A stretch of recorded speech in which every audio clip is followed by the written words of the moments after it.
Welcome to the Malfunction Radio, powered by God Access. I'm Genesis, your guide into the chaos of cybersecurity, pen testing, and red teaming. From hacking systems to exposing vulnerabilities, we're here to break things and build them back stronger. If it's not malfunctioning, we're not doing it right. Now, over to your hosts, Adam and Eve, for today's breakdown.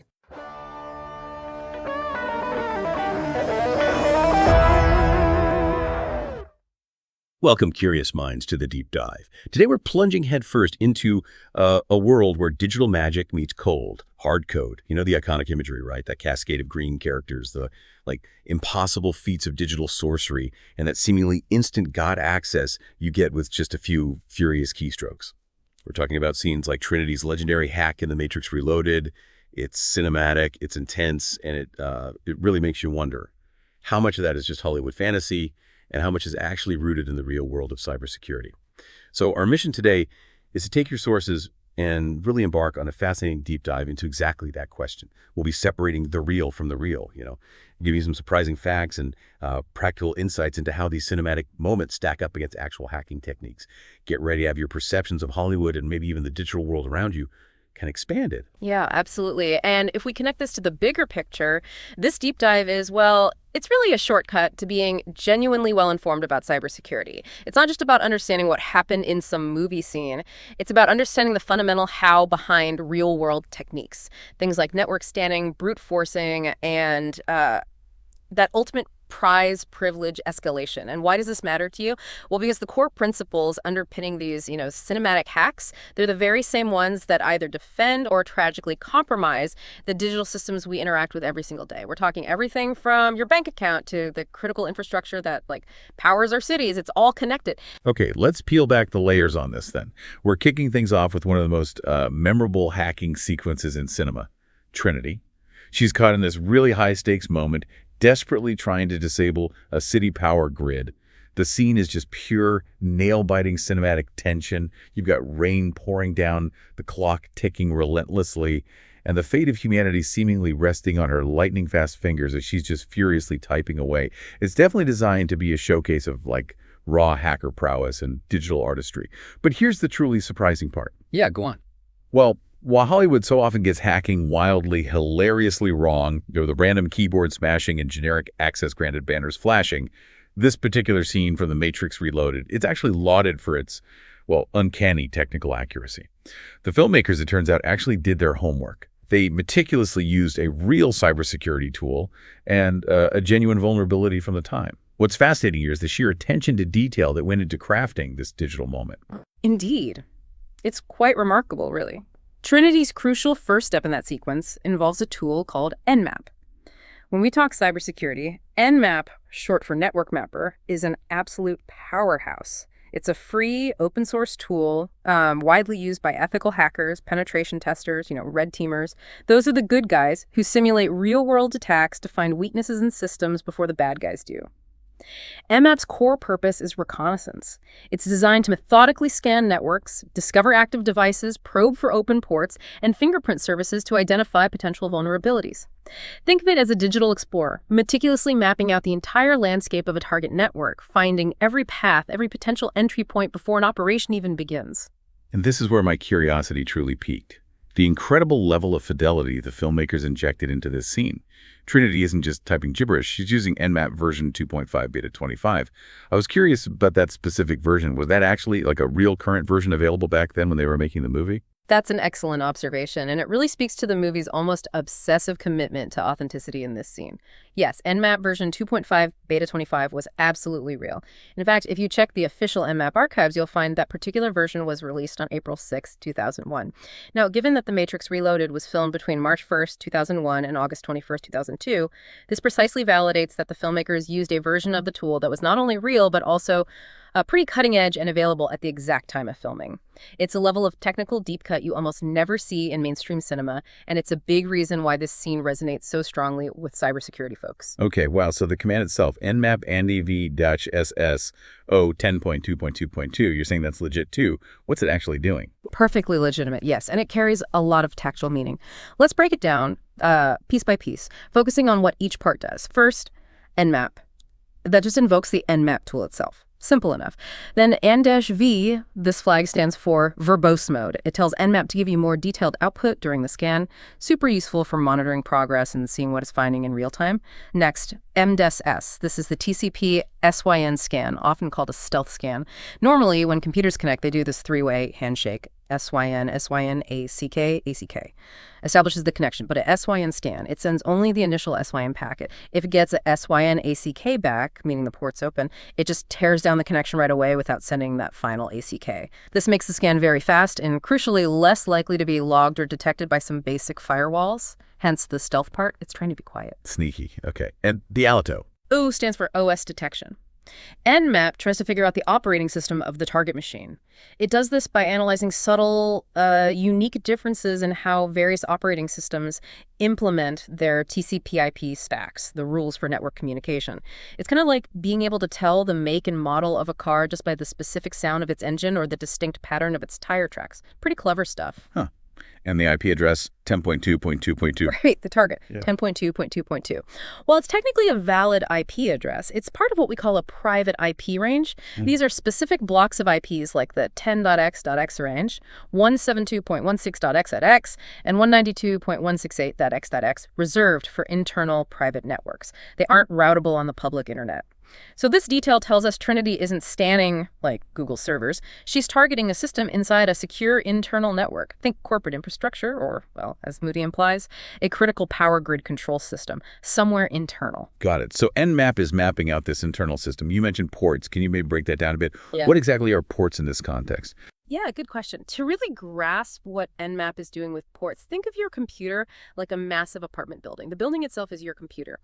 Now imagine it has 65,535 possible rooms inside. Each of those rooms represents a unique port number, and each room or port has a specific purpose for different kinds of digital conversations. For instance, port 80 is traditionally where regular web traffic HTTP goes knocking. Port 443 is for secure web traffic HTTPS. Each port acts as a dedicated channel for a particular type of communication service. If a room or port is open, it means there's a service inside listening and ready to talk. If it's closed, well, the door isn't just locked, it won't even respond if you knock. Nmap's job is basically to go around that building, check all 65,535 doors, figure out which ones are open, and try to identify what kind of doorman or service is waiting behind each open door. Okay, the apartment building analogy helps. So Nmap, being this digital detective, goes around, checks the doors, and finds that port 22 is open. And it's running something called SSH. What exactly is SSH? And why is finding that particular open door, port 22, such a significant discovery for someone like Trinity? Is it like finding a not-so-secret back entrance? That's a great way to put it, yeah. SSH stands for Secure Shell. It's essentially like having a highly secure remote control for computers. It's the go-to tool for system administrators, developers, and yes, definitely for hackers who need to manage computers from a distance. With SSH, you can securely log into another computer, run commands as if you were sitting right there, transfer files back and forth, and crucially, all of this communication is encrypted, protected from eavesdropping. It's the secure command line portal into a system. And you usually lose at port 22? Exactly. By default, SSH listens on port 22. So going back to our apartment building analogy, port 22 is precisely the room where the SSH doorman sits. If someone knocks on port 22, the computer answers, basically saying, hey, trying to connect over SSH, okay, let's set up a secure chat. If that port is open and you can provide the correct credentials, like a username and password, or maybe a special key, then remote access is granted. Or, as in Trinity's case, you might find a clever way to bypass the doorman altogether. She found the port open, but her real genius, or rather the exploit's genius, was bypassing the normal authentication check. And that's where the movie introduces this fictionalized tool, SSH Nuke. Right, SSH Nuke. With that open SSH port identified, the movie shows Trinity using this tool. How does this fictional tool connect to, like, genuine real-world vulnerabilities? What was the actual exploit that SSH Nuke represented doing back then? So SSH Nuke in the film was basically a stand-in name for a very real and quite critical SSH exploit that existed back in the early 2000s. It targeted a specific vulnerability in an old version of OpenSSH, which is a super common implementation of the SSH protocol. The vulnerability itself has an official identifier, CVE 2001-0144. CVE stands for Common Vulnerabilities and Exposures. It's like a public ID for known security flaws. This specific flaw was in the SSH version 1 protocol in something called the CRC32 compensation attack detector. And it led to a classic type of vulnerability, a buffer overflow. Buffer overflow. I've heard that term. Can you simplify what that actually means? Sure. Imagine you have a digital box, a buffer, designed to hold exactly 10 pieces of information, like 10 letters. Now, if a program is somehow tricked into trying to stuff, say, 12 letters into that 10 little box, those extra 2 letters have nowhere to go inside the box, right? They overflow and spill out, overwriting whatever data happens to be stored in the computer's memory immediately next to that box. And this is where it gets dangerous. That spilled over data can overwrite critical things, including the program's own instruction pointer. Instruction pointer. Yeah, think of the instruction pointer as the program's internal GPS. It tells the computer exactly which instruction to execute next. If an attacker can carefully control the overflowed data, they can overwrite that GPS address and point it to their own malicious code, which they've also managed to inject into the program's memory via the overflow. So the computer, thinking it's just following its normal instructions, ends up executing the attacker's code instead. Whoa. So that's what Trinity was doing with SSH nuke. Essentially, yes. In her scenario, using the CVE 2001-0144 vulnerability, she sends a specially crafted SSH login request. This request contains a maliciously constructed CRC32 string that's the data designed to cause the overflow. The string is too large for the buffer in that old, vulnerable OpenSSH service. It overflows. The overflow allows her to inject and execute her own code remotely. And the astonishing result is that she gains remote root access, the highest level of control, basically God access on that system without needing any password or key, no authentication at all. This is precisely why that scene is so celebrated among tech folks as one of the most technically accurate hacking depictions in Hollywood. And it really raises an important question. How often does Hollywood actually get this right? The answer is, well, not nearly often enough, as we'll see when we talk about trying to actually do this today. That sounds incredibly impressive, almost too easy in the movie. A few lines of code, quick exploit, boom, instant God access. But, okay, here's the crucial reality check. How easy is it to actually pull off Trinity's exact hack in the real world today? Years later, considering how fast the digital landscape just keeps changing. What does this mean for someone trying to replicate this historical feat now? Well, the source material we looked at recounts a truly painstaking attempt to replicate this exact hack in a modern lab environment. And let me tell you, the description used was basically a monumental pain in the ass. The immense difficulty comes from needing to recreate what's essentially a virtual fossil of an operating system and software environment. You're talking about trying to find and carefully configure a virtual machine running a really old operating system like Debian 6 that hasn't seen widespread use in, over a decade. Then you have to hunt down and install incredibly old specific versions of OpenSSH. We're talking versions like 2.5.2p2 or even 2.1.1p4. And those old versions in turn demand compatible, equally ancient versions of OpenSSL like 0.9.8 or 0.9.6 Just finding these can be a challenge. The researcher apparently encountered just a frustrating barrage of errors at every single turn, just trying to get these ancient pieces of software to even compile and run, let alone play nicely together on a modern system. Modern operating systems, modern libraries, they're simply not designed to talk to such outdated stuff. It leads to constant conflicts, crashes.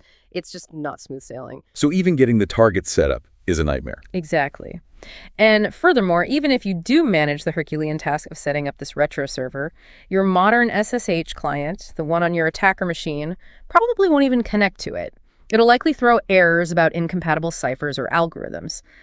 Modern clients are built with security in mind. They just won't communicate using the weak, outdated crypto methods that these old servers rely on. They refuse.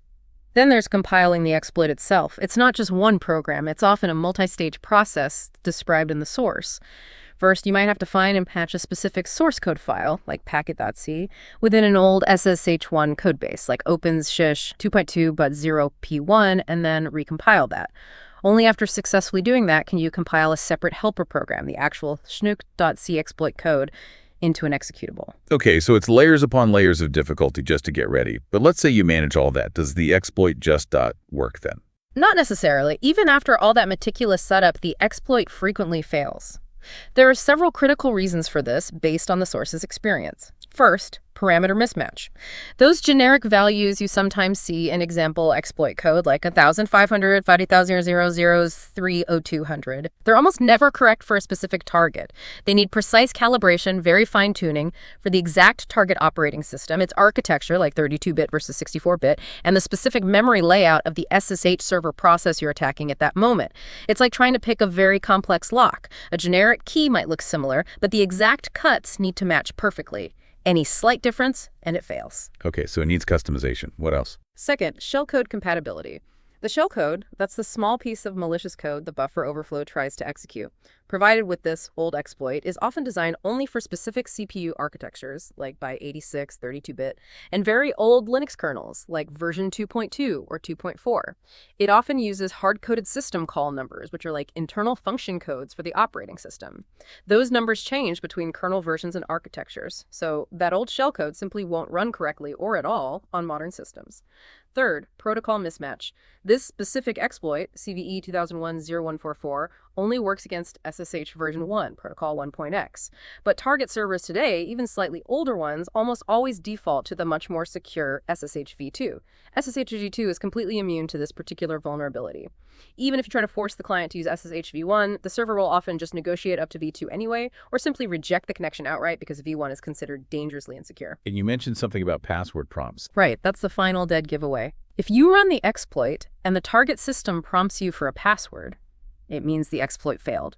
A successful buffer overflow exploit like Trinity's, the kind that bypasses authentication, should trigger before any password prompt appears. You should just get a shell.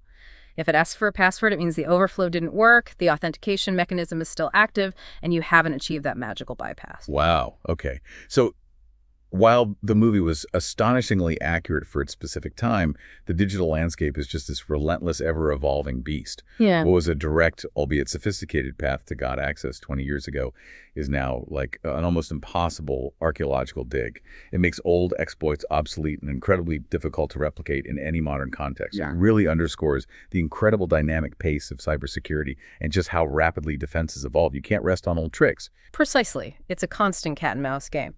So let's pivot from those now obsolete vintage exploits to how a real attacker would approach an SSH service today, or really any network service. For this, we'll use Metasploitable 2 as our example target.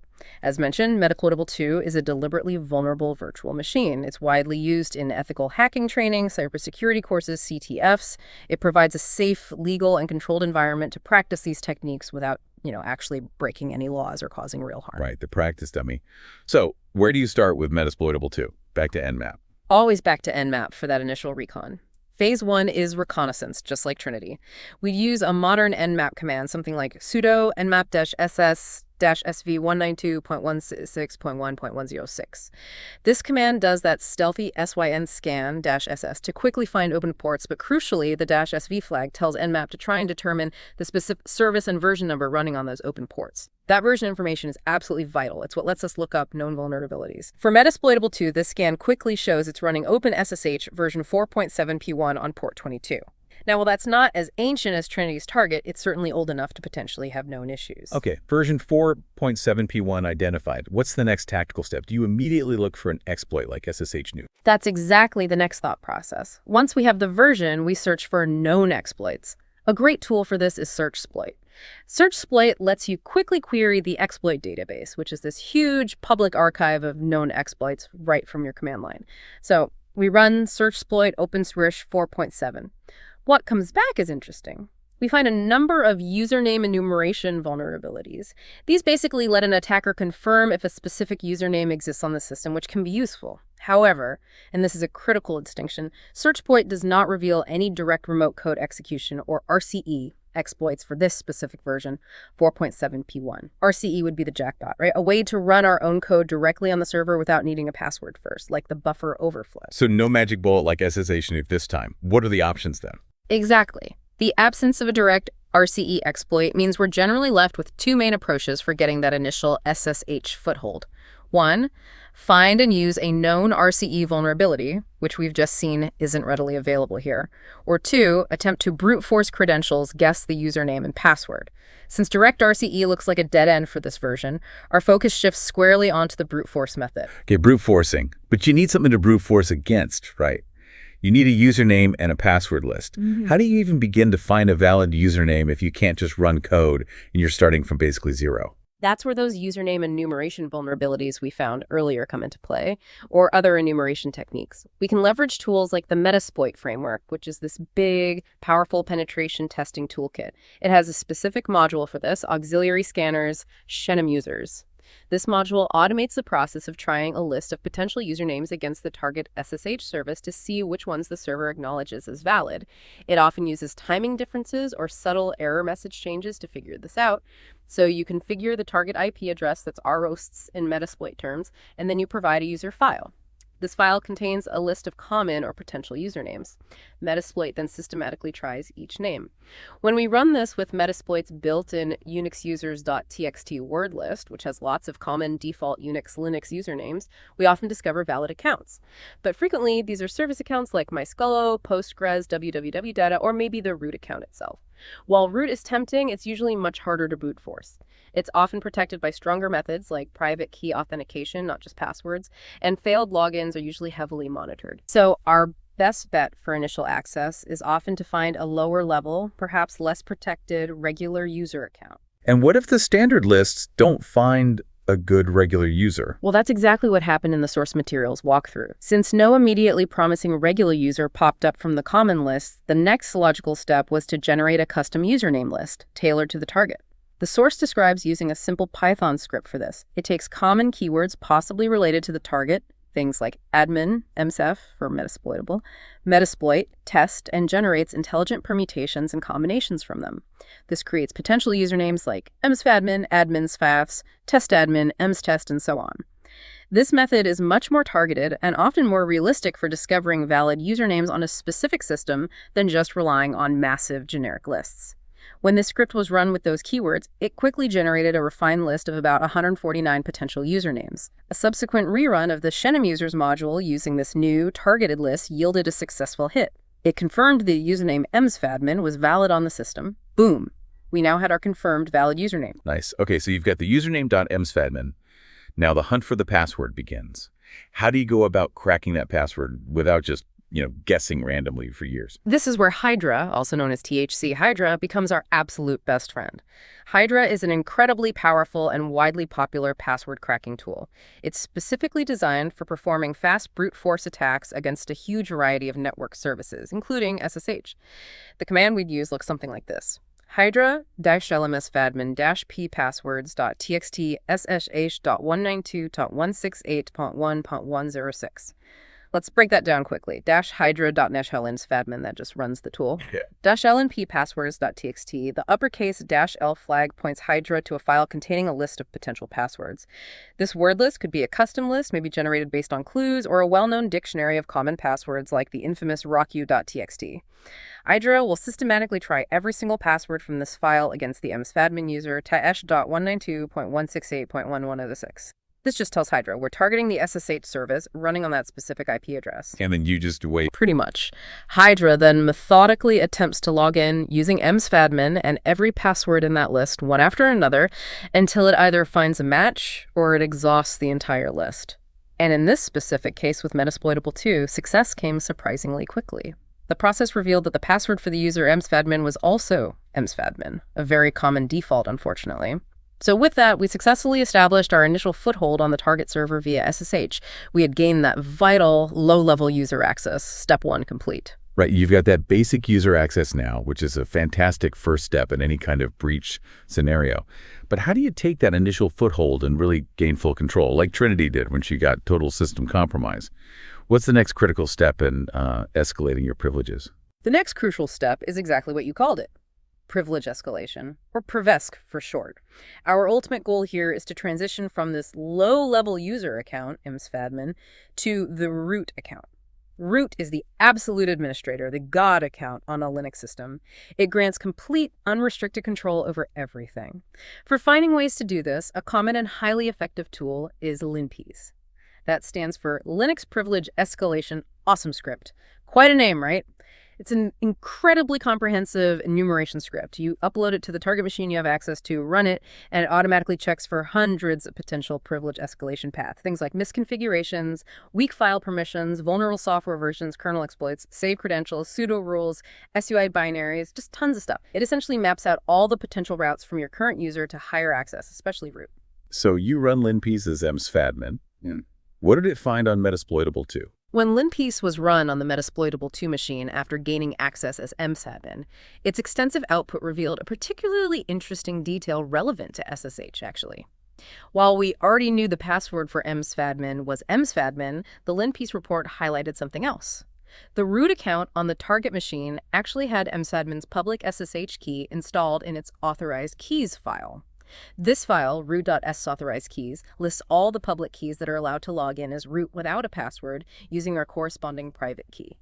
It's a very common and legitimate way for sysadmins to allow secure, passwordless login for themselves or for managing automated processes. But what this means for an attacker is incredibly significant. If you, as the attacker controlling the msvadmin account, also happen to possess or can find msvadmin's private key, which is usually stored in homesvadmin.sssa, you can use that private key to directly SSH into the system as the root user, completely bypassing any password prompt. Whoa, hold on. So because root trusts msvadmin's public key and you control the msvadmin account where the private key lives, right, you can just log in as root. Exactly. It provides instant, unauthenticated God access full privilege escalation in one step. The command to actually do this, assuming you have access to the private key file, would be something simple like desi homesvadmin.ssarc root at 192.168.106. The ASI flag tells SSH to use that specific private key file for authentication. Since the server's root account trusts the corresponding public key, it just lets you straight in, no password needed. Okay, here's where it gets really interesting.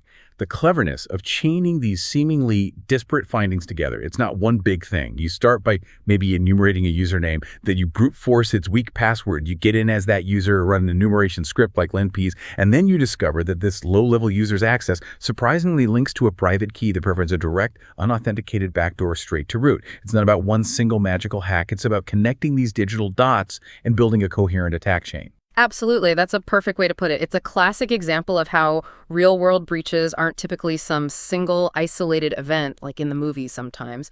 It's usually a methodical combination of multiple pieces of information, several clever techniques, each one building logically on the last. It's like assembling a complex puzzle, piece by piece, finding connections, until the full picture of control emerges. Persistence and observation are key. Right. Okay, now let's shift gears again. Let's look at a new practical challenge that really showcases the full spectrum of a real hacking exercise from start to finish. We're talking about Matrix 1, which is described as a medium-level boot-to-root capture the flag, or CTF, machine. That's available from Vulnhub, a site that hosts these kinds of vulnerable by design VMs for practice.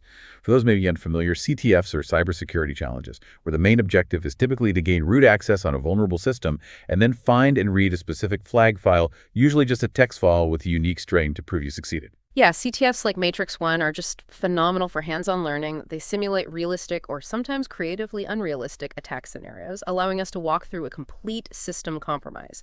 You go from initial reconnaissance all the way to gaining root access, step by step. It's like a guided tour through the mind of an attacker, following digital breadcrumbs, finding and exploiting vulnerabilities, and systematically escalating privileges. They're a fantastic, practical playground for applying all the theoretical knowledge we've been discussing. You get to actually do it. So how did the attack on Matrix 1 unfold? Where did it start? Well, phase 1, as always, is that initial reconnaissance. We need to find our target on the network first. The source used a tool called NetDiscover for this, which is good for scanning the local network to identify active hosts and their IP addresses. It found the Matrix 1 machine at 192.168.1.118. Once we had the IP, it's Nmap time again, a comprehensive scan. sudo nmap managed-ss-sev-sc192.168 then 118. Remember, managed-ss for the stealth scan, anish-sv to get service versions, and managed-sc to run Nmap's default scripts, which can often find useful info or vulnerabilities automatically. And what did Nmap turn up on this Matrix 1 box? The Nmap scan gave us a clear picture of the target's open doors. It revealed 3 active ports that seemed interesting. Port 22 was open, running OpenSSH version 7.7. Port 80 was open, running a standard HTTP web server. And then there was a very unusual high port, 31337, which was also running an HTTP service. Okay, SSH 7.7. Yeah. Based on what you said earlier, probably only user enumeration vulnerabilities, no easy RCE, right? So not the first place to look for initial access. Generally, yeah. For OpenSSH 7.7, direct RCE is highly unlikely unless there's some zero-day, which isn't typical for a practice CTF. User enumeration is possible, but less useful without passwords. So that leaves the 2 web servers. 2 web servers, port 80 and port 31337. Where do you start? Usually you'd start with the standard port 80. So we visited the web server there first. It presented itself as a pretty basic static website. A quick look at the HTML source code didn't reveal anything immediately useful or obviously exploitable, just standard stuff. However, there was a small rabbit image displayed at the bottom of the page. When we opened this image in a new tab to look at it directly, a crucial clue emerged, albeit briefly. The URL in the browser bar momentarily displayed a reference to port 31337 before loading the image. This was a significant hint. As you might know, 31337 is classic elite speak for elite. It's a number often used historically by hackers and in tech culture to indicate something special, hidden, or maybe privileged. Definitely draws attention. A little breadcrumb pointing towards the weird port. Did you find anything else on port 80? Since the main page on port 80 seemed limited, the next logical step was directory brute forcing. We wanted to uncover any hidden directories or files that weren't directly linked from the main page. Maybe an admin panel or leftover config files, who knows. We used Buster for this. It's a very fast, multi-threaded web content discovery tool written in Rust. We ran it against the target URL, http://192.168.1118, and gave it a good word list of common directory and file names, like common.txt. It's basically like systematically trying thousands of potential directory names, admin, backup, config, etc., to see if any exist. The scan discovered various subdirectories under a folder called assets, and inside one of those, MMG, it found a file named .gitkeep. Now, for those wondering, a .gitkeep file isn't actually a special Git feature. It's just a common convention, an empty file placed in an otherwise empty directory, simply to force the Git version control system to track that directory, since Git normally ignores empty folders.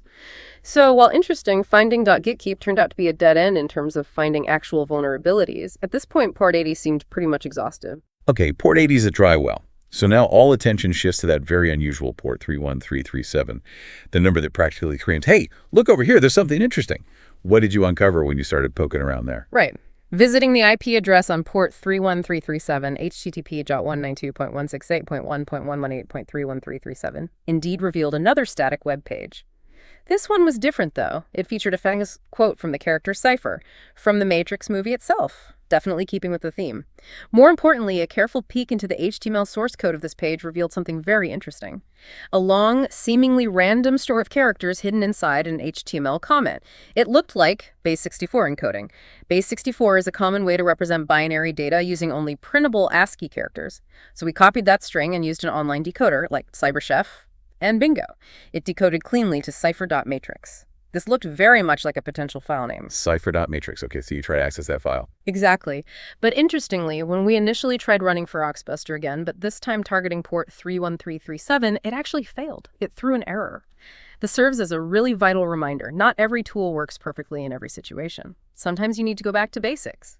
A simple check using Netcat just trying to establish a basic TCP connection to port 31337 confirmed that yes, the web server was indeed running and listening there. Buster just had some issue with it, so always double check. Armed with the file name cipher.matrix, we then just tried accessing it directly in the browser. http://192.168.118.31337 cipher.matrix. And success. The file downloaded straight to our system. What was in the file? The keys to the kingdom. Not quite yet. Upon opening the downloaded cipher.matrix file, it contained this really peculiar sequence of special characters. Plus signs, minus signs, angle brackets, periods, commas. Just a jumble. But to someone who's seen it before, this pattern is immediately recognizable as brainfuck, a famously minimalist and obscure esoteric programming language. It's known for being intentionally difficult to read. So the next step was to find an online brainfuck interpreter or decoder. We pasted the code from the file into the decoder, and out popped a crucial message. You can enter into Matrix as guest with password K1LL0RXX. The message explicitly stated that the XX part was missing, and it was our immediate objective to find those two elusive characters. This was clearly the key we needed to get our initial SSH access. Awesome. So you now have a confirmed username .guest, and you have most of the password K1LR. But those two missing characters, the XX, are the gatekeepers. How do you efficiently go about finding those two remaining characters? You can't just guess all combinations manually, right? Right. Trying manually would take forever and be prone to errors. To efficiently find the missing XX, the source describes creating a concise Python script. Automation is key here. The script takes the known base of the password K1LL0R and then systematically iterates through all possible combinations for those two missing characters. For the character set to try, we used a common range. All uppercase letters, AZ, all lowercase letters, AZ, plus all digits, 0 to 9. That gives 26 plus 10 equals 62 possibilities for the first X and 62 possibilities for the second X. So 62 multiplied by 62 gives a total of 3,844 possible combinations. That sounds like a lot, but for a computer trying to brute force, it's actually a very small number and can be checked extremely quickly. The Python script generated all these combinations from K1LS00001L0000000 up to K1LS000 and saved them all into a file named pass.txt. Gotcha. A custom, very targeted password list. Then back to Hydra. Exactly. With our tailored pass.txt file ready, we once again turned to Hydra for a highly targeted brute force attack against the SSH service on port 22. The command was very straightforward this time. Hydra-l guest-ppass.txt ssh.192.168.1.118. Hydra methodically took the username guest and tried logging in with every single one of the 3,844 passwords from our pass.txt list against the target SSH service. And as anticipated, because the list was so small and targeted, the brute force revealed the correct password almost instantly, K1LA0R7N. With that, we had successfully gained our initial foothold on the target server. We could now SSH in as the guest user using that password. The first major hurdle was officially overcome. You're in. You've gained that initial access as guest. But here's the classic cybersecurity twist the source mentions, that the shell you landed in was restricted. What exactly does that mean for an attacker? Is it a major roadblock? And what's the strategy to break free from that kind of digital trap? Yeah. Landing in a restricted shell is a common defensive measure you see in CTFs and sometimes real systems. It's often RBASH, which stands for Restricted Bash. It's designed to severely limit what a logged-in user can do. Specifically, it often prevents you from doing several crucial things. You usually can't use commands that include slashes in their names, so typing bins or us burnt just fails. You can only run commands by their base name, like ls or cd. It also severely restricts the commands you can run to only those found in a very limited path environment variable. The path tells a shell where to look for executable programs. In this specific case, the guest user's path only contained one single directory, home guest prog. This drastically curtailed what commands were available. It's like being locked in a room where you can only use the tools available on one tiny specific toolbox, and you can't even open the door to look for more tools elsewhere in the house. It's meant to contain you. Okay, so how do you figure out what's in that tiny toolbox, and is there usually a way out? Good question. To find an escape route, or even just see what tools are available, we used a common enumeration technique within the shell itself. Simply typing the beginning of the allowed path, home guest prog, and then pressing the tab key twice usually triggers auto-completion. In this case, it auto-completed to show Vice. Vi is a classic, powerful Unix text editor. Finding Vi available within this restricted environment was a huge potential breakthrough. With Vi identified as a potential escape vector, the next move was to consult GTFObins. That's the fantastic online resource we mentioned earlier. GTFObins lists known ways to escape restricted shells or escalate privileges by abusing common Linux Unix binaries, including text editors like Vi. And sure enough, it had an entry for Vi shell escapes. So what was the magic Vi command to break out? The specific command leveraged straight from GTFObins was v-c.binch-devnull. It looks a bit cryptic, but let's break it down. V starts the editor. -c tells V to run a command immediately upon starting. The command is .binch. In V, the colon enters command mode, and the exclamation mark tells V to execute an external shell command. The command we're telling it to run is binch, which launches a standard system shell. Devnull is just a dummy file name to give V something to open. When we executed this, boom, it dropped us right into a fully interactive, unrestricted system shell. We checked the id and we were still the guest user, but no longer confined by Labash. However, one crucial follow-up step was needed. We checked the path again, echo path, and it was still set to the restricted version. So we had to manually restore the full standard path by executing -export pavihage. USI is rlocalsbin.usr.localbin.usrbin.usrbin.bin. Once that was done, we had successfully broken out of the harbash trap and obtained a fully functional, unrestricted shell with access to all standard system commands. We were now a regular guest user, but with much more freedom to look around. Excellent. So you've managed to break out of the restricted shell. You're operating as the guest user with way more freedom now. What's the next strategic move towards gaining ultimate control on this Matrix 1 machine? How do you continue to move laterally or escalate privileges even further? With a fully functional shell, the immediate next step is always to check your pseudo privileges. What commands can the current user, guest in this case, run as other users, especially the root user, potentially without needing a password? We do this using the sudo l command. Running sudo sal as guest listed the commands this user was permitted to execute with sudo. The output revealed two very intriguing entries. First, guest could run userbit sssm shutdown helper as root. Second, guest could run binchap, the standard copy command, as the user Trinity. And crucially, both of these were listed with nops swd, meaning guest didn't need to enter any password to run these commands as those other users. We quickly checked if userbit sssm shutdown helper actually existed on the system, and it didn't. So that was another dead end. This immediately shifted our focus to the second entry, the ability to run the copy command as the user Trinity. Run the copy command as Trinity. So how is that useful? Can you abuse that? Absolutely. We again looked up CP on GTFObins. GTFObins confirmed that if you can run CP as another user, you can potentially abuse it to write or overwrite files owned by that user. This immediately suggested a powerful strategy, very similar to what we discussed with Metasploitable too. Inject our own attacker-controlled SSH public key into Trinity's authorized keys file, hometrinity.sauthorized keys. If we could successfully use the sudo trinity cp command to place our public key there, we could then SSH directly into the machine as the Trinity user, using our corresponding private key. This would achieve lateral movement, moving from the guest account to the Trinity account. Okay, so how did you actually perform that key abuse to get SSH access as Trinity? The steps involved were quite methodical and had to be done carefully to make sure SSH would accept the key. First, back on our attacker machine, we generated a new SSH key pair using Shikigen. We specifically labeled this one for Trinity just to keep things organized. 2. Then, back on the target machine, still operating as the guest user, we leveraged our sudo privilege for Trinity to create the .sutrish directory within Trinity's home directory, making sure it had the right permissions from the start. Sudo utility mtdir capriti hometrinity.sh, followed by sudo utility chmod 700 hometrinity.ssh. The NATSB flag prevents errors if the directory already exists, and chmod 700 makes it readable, writable, and executable only by the owner, Trinity. 3. Next, we needed to get our public key from the pair we just generated onto the target machine. We could just copy-paste it into a temporary file in tpape, let's call it tmkey.pub. 4. Now for the abuse. We used our sudo privilege to copy that public key file into Trinity's authorized keys file. sudo.utrinity cptmp.pub hometrinity.ush authorized keys. This is the core step, putting our key where SSH will look for it when Trinity logs in. 5. Finally, we set the critically important correct permissions on the authorized keys file itself. Sudo -u chmod 600 hometrinity.s authorized keys. SSH is very strict about these permissions. If they're too open, it will ignore the file for security reasons. 600 means only the owner Trinity can read and write it.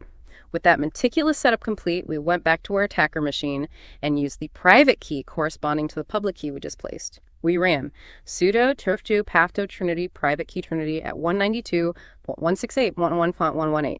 And just like that, we were logged in. We had an immediate shell prompt, now running as the user Trinity. We successfully achieved lateral movement and definitely elevated our standing on the system. Brilliant. You're in as Trinity. You've gone from a restricted guest account, broken free using VR, identified a pseudo rule allowing CI as Trinity, abused that to plant an SSH key, and now you've laterally moved to her account. What's the very last final step to achieving complete God access, becoming the root user and truly owning the entire system? Right, we're almost there. With our newly established shell running as the user Trinity, the very first thing we do is, you guessed it, check sudo L again. We need to see what privileges Trinity has. Running sudo L as Trinity revealed one single beautiful entry. Trinity could run a command named Oracle as root, and again, no passes WD, no password needed. However, when we checked Trinity's home directory, lslaw home at Trinity, there was no file or program actually named Oracle. But this isn't a problem. Just like before, if the privileged executable specified in the sudo rule doesn't exist, but we have the permission to run something with that name as root, we can often just create our own file with that name and put malicious commands inside it. Create your own Oracle. How did that work? Exactly. So we created a simple file named Oracle right there in Trinity's home directory. Inside this file, we put just one single powerful line.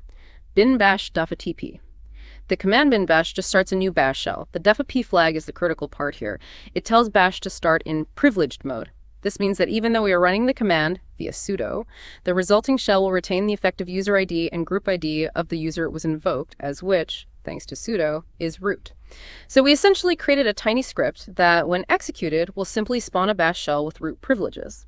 Then we just needed to make our new Oracle file executable, chmod +x Oracle. And finally, we executed it using the sudo rule we found, sudo u root hometrinity Oracle.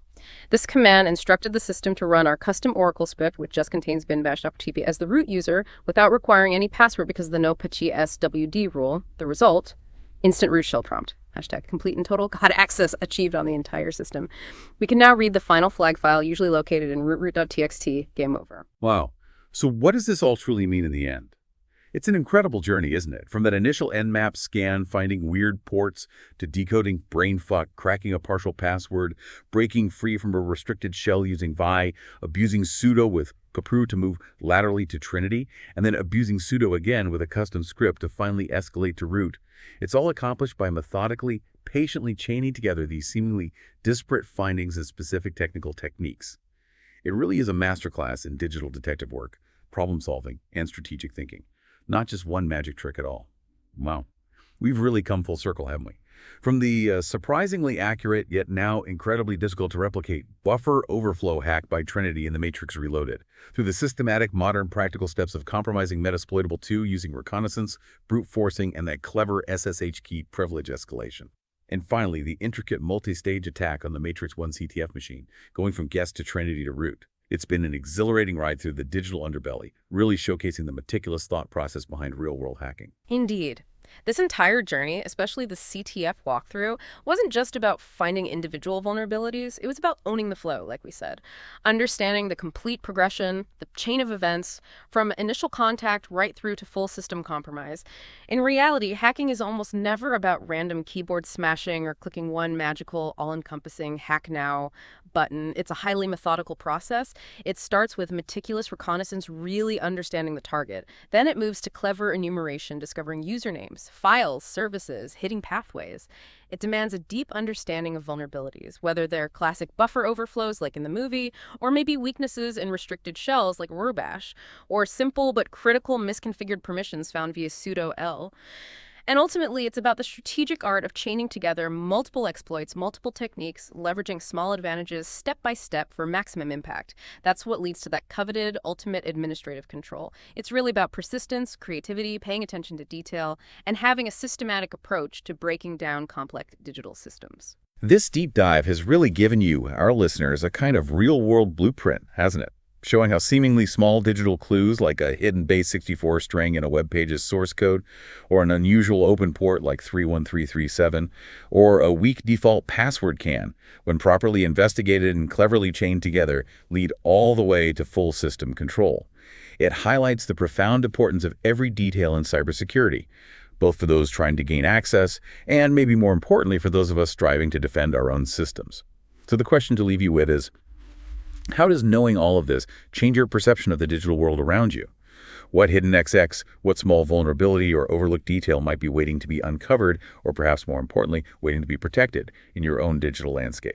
Yeah, and remember, critical thinking and just staying curious are absolutely essential in understanding and navigating the complex digital systems that shape, well, pretty much everything in our modern world now. There's always more to learn, always another layer to peel back, and always more to explore. Keep digging. Thank you for tuning into the Malfunction Radio powered by God Access. That was a great breakdown from Adam and Eve. It's been a pleasure guiding you through today's deep dive into the world of cybersecurity and red teaming. Remember, if it's not malfunctioning, we're not doing it right. Stay curious, stay secure, and we'll catch you in the next episode. Bye!